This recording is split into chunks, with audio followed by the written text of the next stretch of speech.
Welcome back to Beyond the Helmet. I'm your host, Steve McGrath, and if you can see me on YouTube, you'll see that I am decked out in my Florida Gators gear, and that is because I am joined by none other than the man that led the Gators to their first national title, the Heisman winner, Danny Wuerffel. And we're going to talk, of course, about the Gators days, Coach Spurrier, what he did in the NFL, but more importantly, we're also going to hit on what he's done since then. He became the executive director of Desire Street Ministries, where he has spent the last 15 years basically dedicating his life toward philanthropic efforts to help raise communities that desperately need help. And with what COVID-19 has done to a lot of this country, his work now more than ever is of the utmost importance. So he's going to talk about what he's been doing, some of the best advice that he's been giving right now, and he's going to actually lay out exactly how you can get involved if you wish to do so. I know he's going to point us to go to desirestreet.org. There's a partners page there where you can check that out. And of course, you can go to DannyWuerffel.com, which you can go and see the Wuerffel Trophy and everything else he has going on. So I'm going to let Danny get into telling his story. But if you haven't already, I just need to ask you real quick, please go ahead and subscribe, leave a comment, tell a friend about the podcast. And now, without any further ado, here is Danny Wuerffel.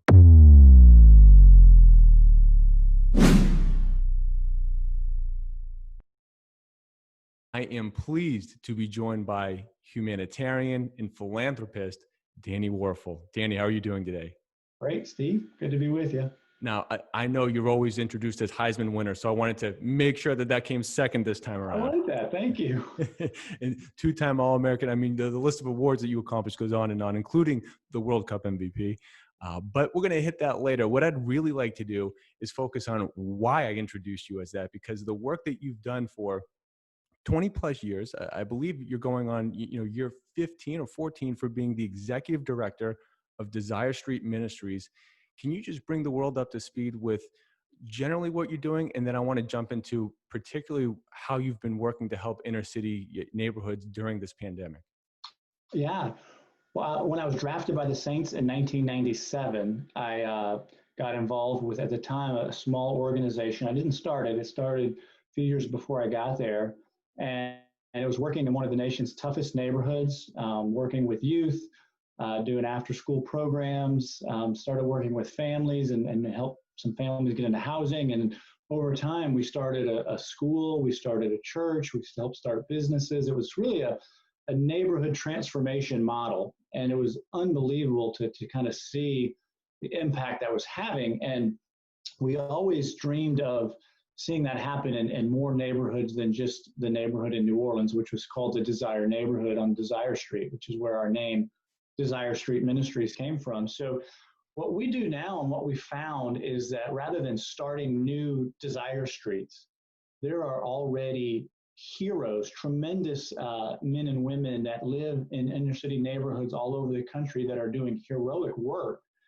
And what we're finding is that so often they just don't have the resources to see their dreams come true, to see their neighborhoods change. There's so many challenges, and the leaders that are giving so much of themselves often just don't have what they need to be successful. So we, as an organization now, Desire Street, partner with leaders in under-resourced neighborhoods. We help them raise money. We help them develop their boards. We help them develop training to be higher capacity leaders. We help develop their staff. And so our goal is to develop leaders in the neighborhoods themselves so that they can work and be the leaders transforming their own neighborhood. And we've been in, several dozen neighborhoods over the past 10 years. We're currently in 11 neighborhoods, and our goal is to develop 20 thriving and sustainable urban ministries by 2025. That's awesome. And I love that there's a hard goal there. You know that you're actively working to hit something as opposed to just doing good. Not that there's anything wrong with doing good, but to actually have that almost a competitive mindset towards your outreach, which is something, of course, I'd imagine was pretty easy for you. But to follow that up, if you look for particular leaders in these other neighborhoods, how do you go about actually quantifying that? Because I'm sure that there's so many deserving people. I mean, do you have a top 1, 2, 3 specific traits in a leader or circumstances that you look for in deciding where you want to work next? Yeah, so we're pretty specific in sort of the niche that we partner with. There's a lot of great work going on that we admire, but we're looking for people that generally live in the neighborhood. It's not like a whole citywide effort. It's a very concise neighborhood focus. So their organization is focusing on their neighborhood. It's something, we are a Christian organization, so there's a spiritual sense to it, but it also has to be really tied to very practical community development. So healthcare, we've helped build health clinics in several cities. Housing, building housing for residents.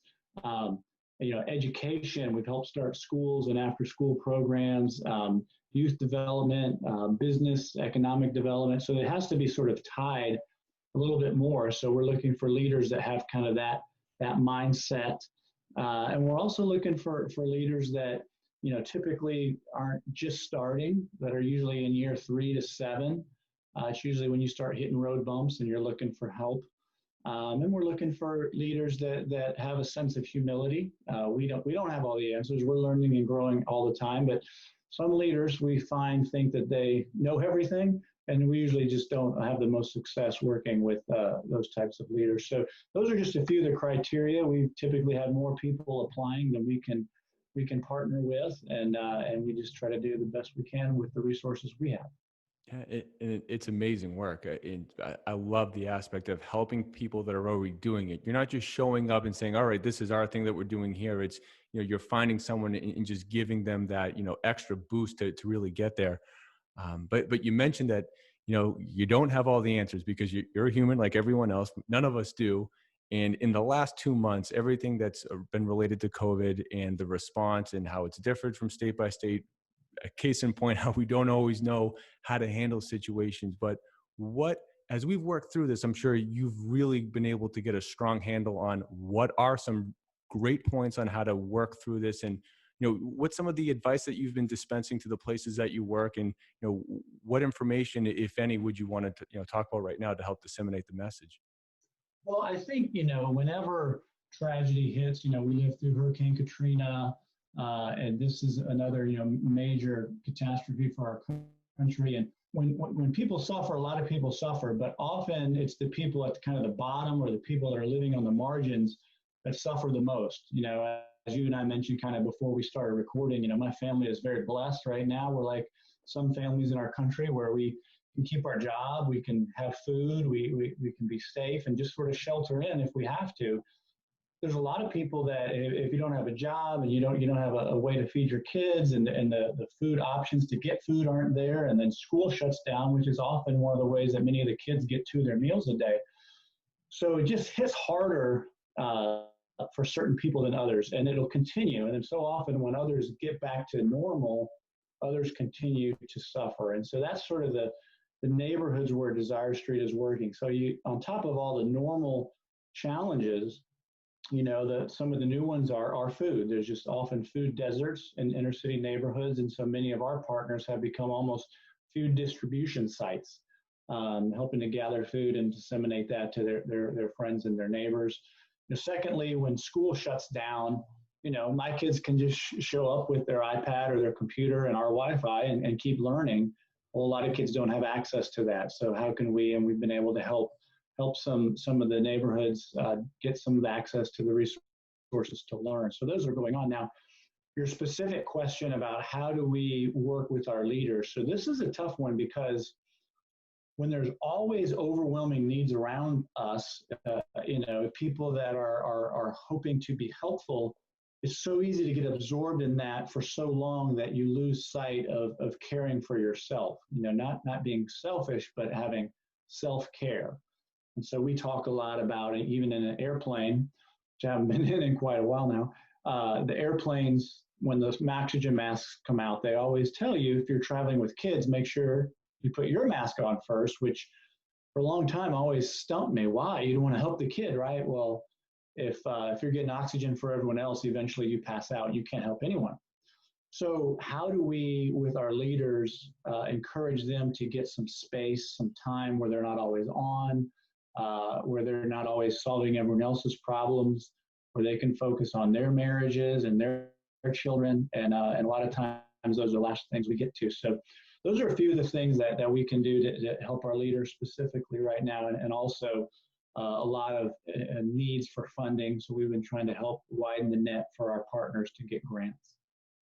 Awesome. Yeah. I mean, it's one of those things where, like you've alluded to, there's so many things. Where do you start?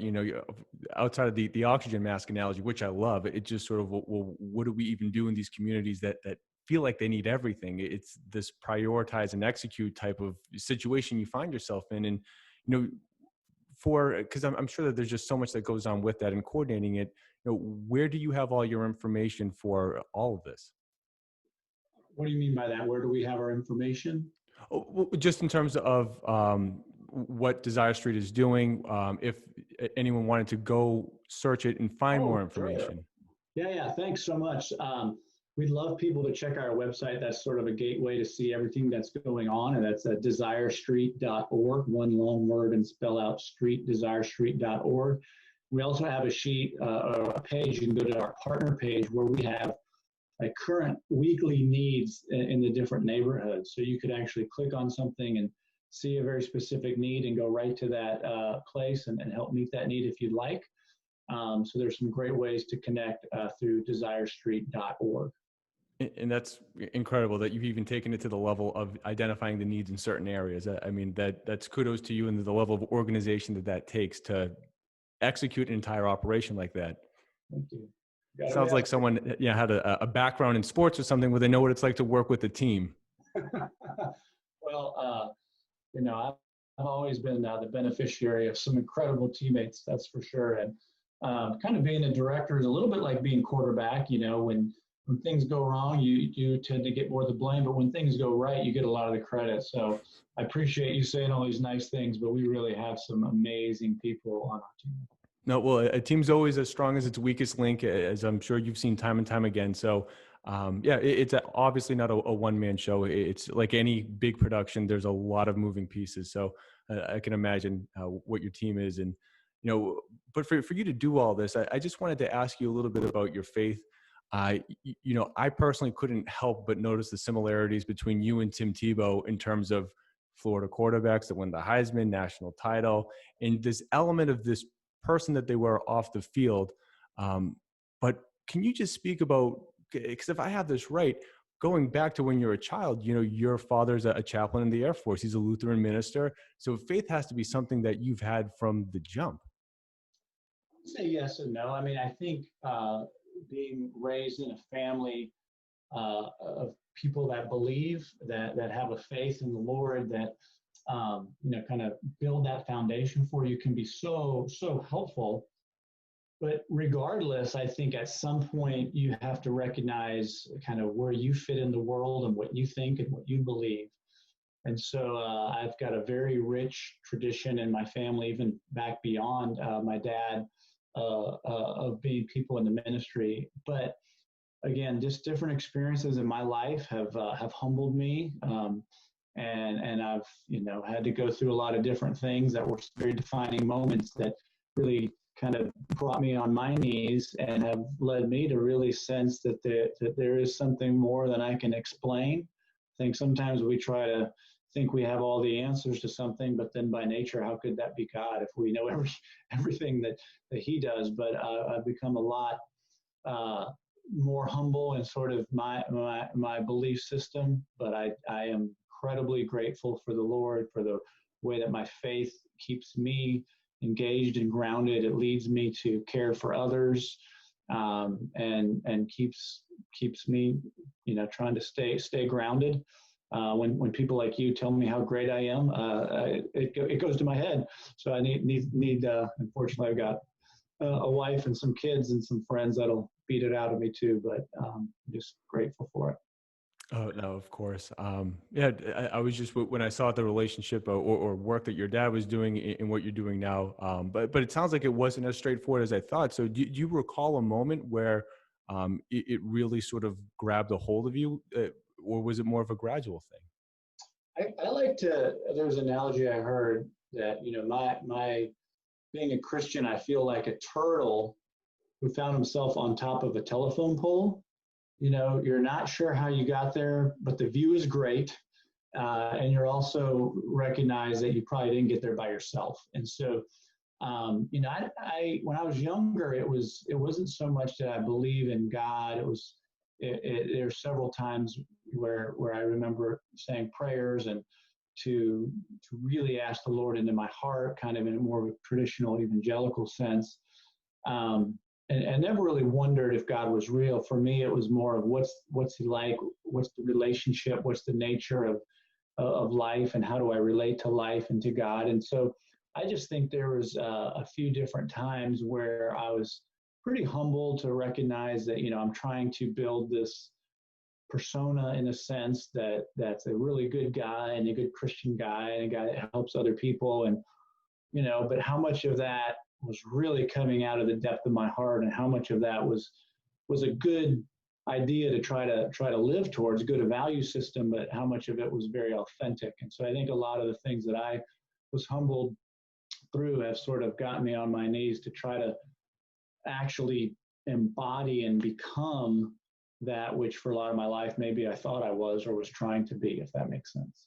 I think it makes complete sense. I think it certainly resonates with me. Instead of doing something because you think you should, doing it because intrinsically you know that you should be doing it, and having that needle move completely over to the authentic side as opposed to this is a good idea, I think is as clear as night and day.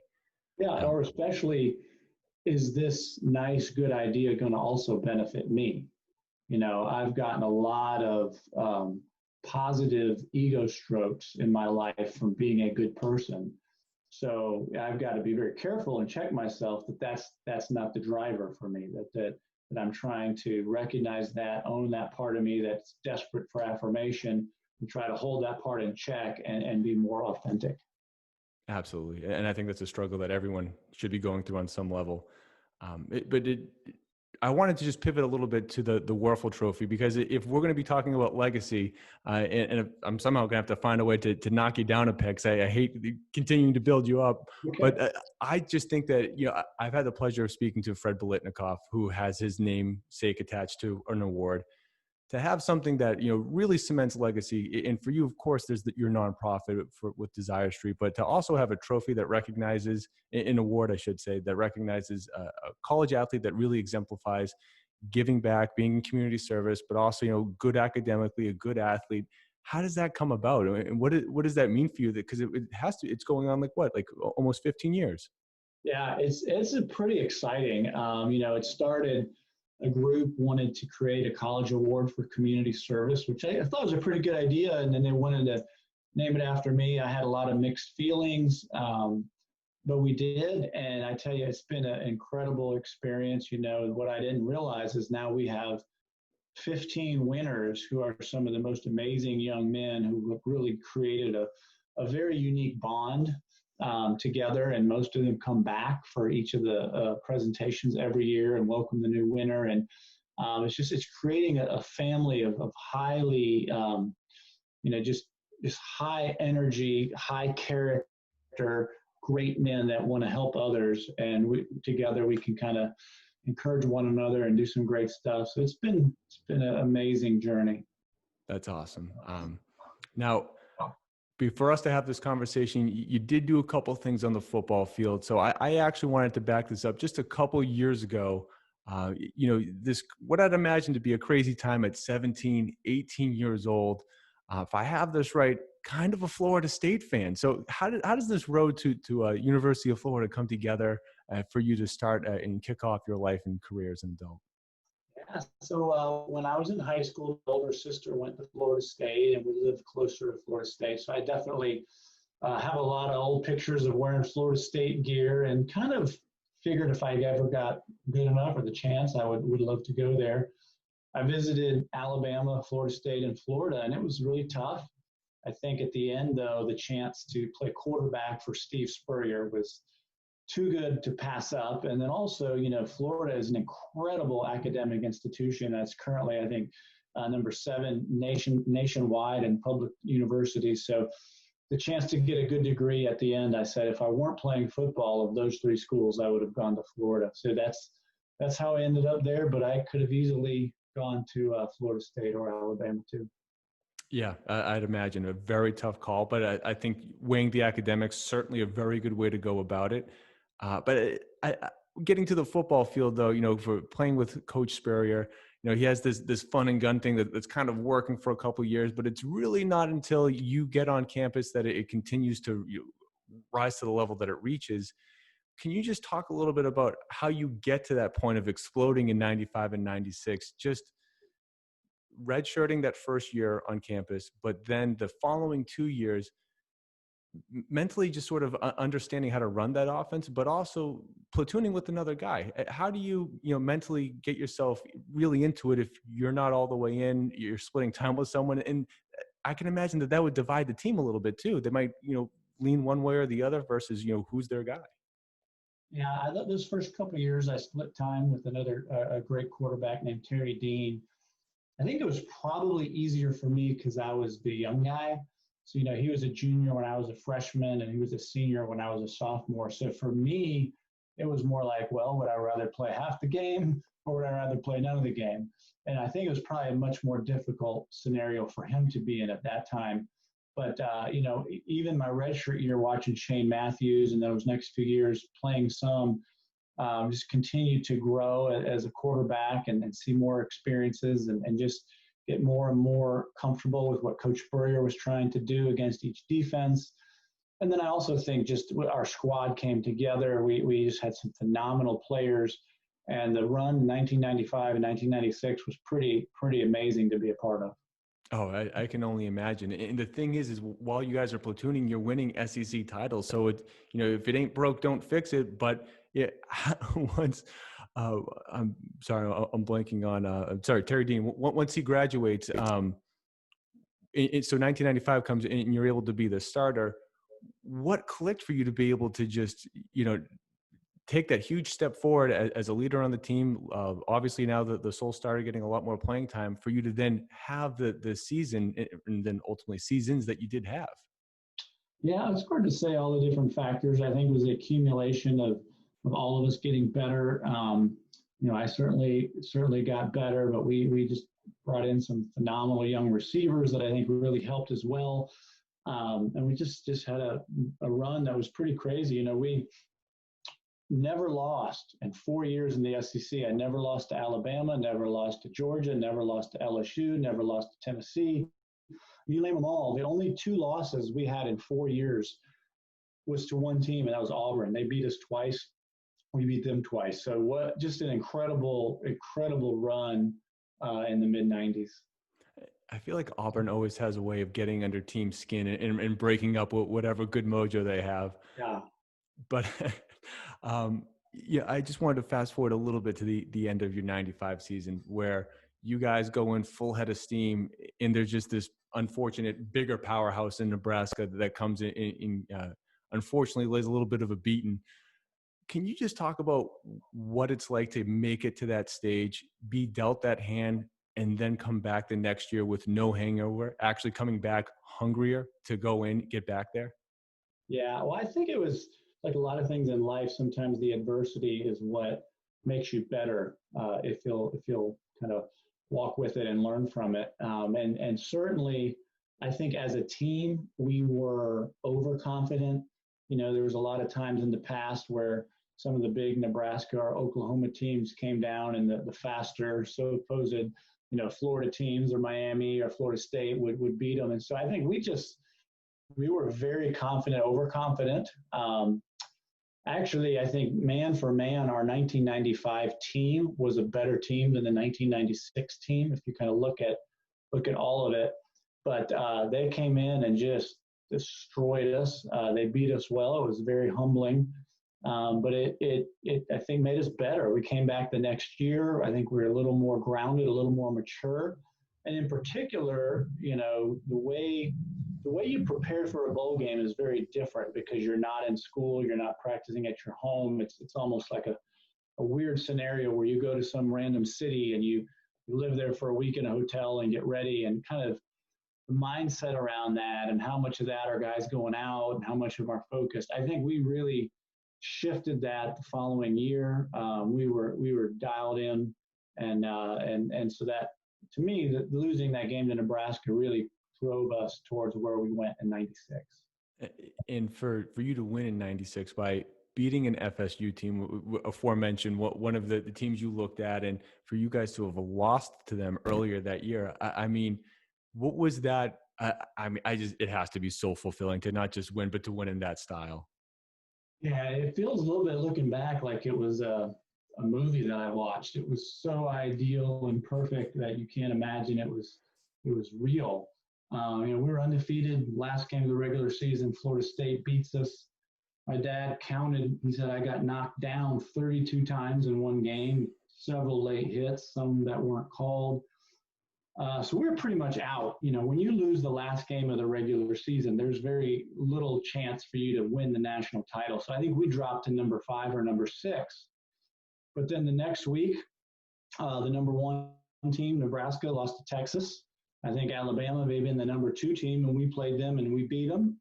I think there was a number 3 team was Arizona State, who then lost to Ohio State. And then the next team that was up there now is Florida State, and then we played them and beat them. So it was just a crazy scenario, but one that we were just so grateful. Again, we had to bounce back from a bad victory. We had to kind of regather ourselves right away at the end of the year. And it was a testimony to our team, I think, and the maturity of some of the leaders that we were geared up, dialed in, and beat Alabama and then beat Florida State. Storybook. Do you understand, like, while this is happening, but the Heisman, like, are you aware that you're going to, or you're in contention to get literally every major college football award while it's happening? I think, obviously, yes. Couple things. For me, one, I made a decision going into my senior season not to watch any TV or read any newspapers or magazines. So a lot of the hype I was just not a part of, which I think helped me. I think Coach Spurrier also had a different perspective. A lot of schools almost have a PR campaign for their Heisman candidate, and they're just pushing it and pushing it. Spurrier's philosophy was to downplay it. So we never talked about it. We didn't think about it. We just, ran the next play, played the next team. And then, as it came to be, and as we go to the ceremony, it's just happening so fast. Like, you really, going through a football season, you don't even have a chance to think about the last game because the next game, and then, you beat Alabama, and now there's this Heisman, but you can't think about that because you're getting ready for the national championship. So in some ways, it was like a blur. And I remember Coach Spurrier's wife, she came up to me after I had won, and she goes, Danny, you're not even really going to understand what this means for you right now, but over the course of your life, you will. It's going to be amazing. And she was right. I found that note the other day, and she had told me and written it in a note. And so it really has. I think, life goes on, you move forward. Some people remember an SEC championship, some don't. Some people can remember a national championship team, some don't. But like, everybody remembers the Heisman, and it's just such an iconic thing that's attached to you forever. And it's been quite a blessing.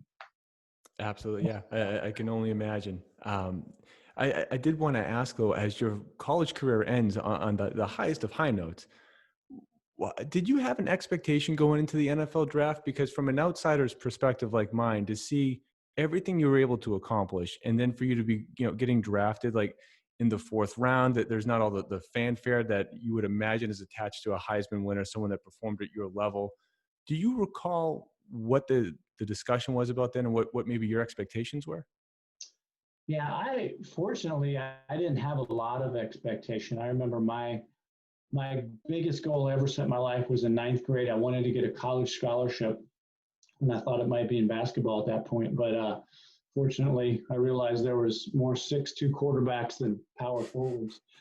But so I kind of felt like that everything beyond that was gravy for me. I didn't have high expectations. I also was pretty realistic. There's a lot of things that I did really well and was able to be successful, but I had just never quite maximized my body's potential to throw with power and velocity, which I think is more important as you get farther along in your career. So, you can get away with a little bit more in college without the arm strength than you can in the NFL. And back in those days, it was a little different than now. You know, a lot of it was play action, deep middles, deep out routes, you know, so having a gun was more of a premium. I think now there's a lot of offenses, you know, thinking of the Saints and the Patriots, where there's just a lot of quicker, accurate throws, timing, accuracy, which I would have probably been more able to compete at that level. So I didn't have a lot of high expectations, but I also understood, you know, I didn't never maximize my throwing potential. I think that I could have gotten out of my body, but you know, no regrets. Yeah, well, I saw some of the flag football footage, so it's safe to say you still got some left. Thank you. Yeah, there's this new professional flag football league I started playing in, and I've really loved it. And it's interesting because, you know, another thing that, again, is different, I mentioned as we talked about the high school stuff on a different interview, but you know, there's YouTube now, and you can go look up some of the best throwing coaches in the country and see sort of what they're teaching. And so I've learned in some ways more about throwing, actual mechanics of throwing now. I so wish I knew back then what I knew now. It's you know, if you get your hips better in alignment and you get your body movement going the right way, and you know, the pitchers talk about, you know, shoulder and hip dissociation, and you do that stuff right, you can sling a ball without hurting your arm. But I never quite figured that out. Now, you mentioned a little bit about like the Patriots and the Saints, some of the you call it their system. And I mean, Spurrier, you know, his system had a name with the fun and gun. When you get to the Saints, you know, I don't really know what Mike Ditka's system would have been called, but in short, his tenure there isn't exactly considered to be the most successful run that the Saints ever had. Do you ever think about, now, of course, with Desire Street, I think everything was meant to be, but that idea of an athlete fitting a scheme in that system, a marriage that allows Tom Brady to be great. Do you think about, well, if under different circumstances, or, you know, is it, because it's not, I don't mean anything against Ditka per se, obviously, you know, unquestioned as a person, let alone, you know, Hall of Fame player, but you just think about that mismatch between talent and what the coaches are asking for. Yeah. Well, you mentioned the word marriage in there. My wife, she had a name for our offense back then. She called it run, pass, punt. That was sort of our offense: first down, second down, third down, punt. You know, you do have to be in the right system, the right time, with the right coach and the right players. You know, and when I look at my career, I was there so many times, from younger to high school to college. You alluded to the World Bowl. I got to play in the NFL Europe League, and we won the World Bowl. Just a great experience. And so I feel like way more than my fair share, I got that opportunity. So I'm very grateful. Now, sometimes I do wonder, you know, hey, if I'd have been in a different system, may I have been able to be more effective, and maybe not. But I also want to recognize that, you know, like I mentioned earlier, the throwing mechanics and the generation of power really limited me. You know, if I would have been better at that time in my life, I think I could have played for a lot longer, I think. But you know, you gotta be able to throw the ball like one of the top 50 people in the whole world, if you're going to do that. And you know, maybe if you're number 75, that's pretty good, but it's not good enough. Yeah, it's that competitive. So just lastly, I wanted to ask, because again, I alluded to Ditka and Coach Spurrier, the success that they've had in different aspects of their life. And, you know, for Coach Spurrier, I mean, you know, very successful coaching in the college level, but two guys that, you know, with the Saints and then your time and his time at the Redskins, it's not there. So just based off of maybe what you've experienced professionally outside of sports, what you saw in sports, why do you think that there's sometimes a mismatch between very successful, smart, intelligent people and not being able to have that success that they've had previously? No, I mean, I think every situation is a little bit different. I think in Coach Spurrier's situation, you know, if he had stayed longer in the NFL, I wouldn't have bet against him, because he's the type that figures out how to win. You know, I think in his particular situation, there were some challenges working with the owner of the Redskins, which is not unusual for a lot of coaches. I think have had that. I also think, you know, his running scheme at the time was pretty simplistic we were so good throwing that it just left gaps running. So we actually ran the ball half the time and had great effectiveness running, but it was a pretty simple running system that I just think, NFL's were, defenses were able to eat that up a bit. And then also the pass protection, I think was super sound enough for college football. But when you've got real smart coaches looking at everything you're doing every day, they can design some rushes that end up having two linemen block one defender and another guy coming free. And that's no bueno for the quarterback if there's anybody coming free at you. So I think there's a few things, some adjustments you'd have to make. But then you just look around, and some people just thrive in certain areas more than others. And, hopefully they find that out and they get in their niche and they stick with it. Nick Saban's another great example. Somebody that's arguably the best college football coach, but just didn't quite have that same success in the NFL. And you have to imagine maybe if he stuck it out longer, he like Coach Spurrier would have eventually had that success. Yeah. Well, Danny, I want to wrap this up on this little thing I called the gauntlet. I just have a couple quick hitter questions that I need your knee-jerk answer on. All right. All right. What's most important? Is it having the number one offense or the number one defense? Well, if I'm coaching and want to win the national championship, I'd say defense. But if I'm a quarterback, I'll say offense.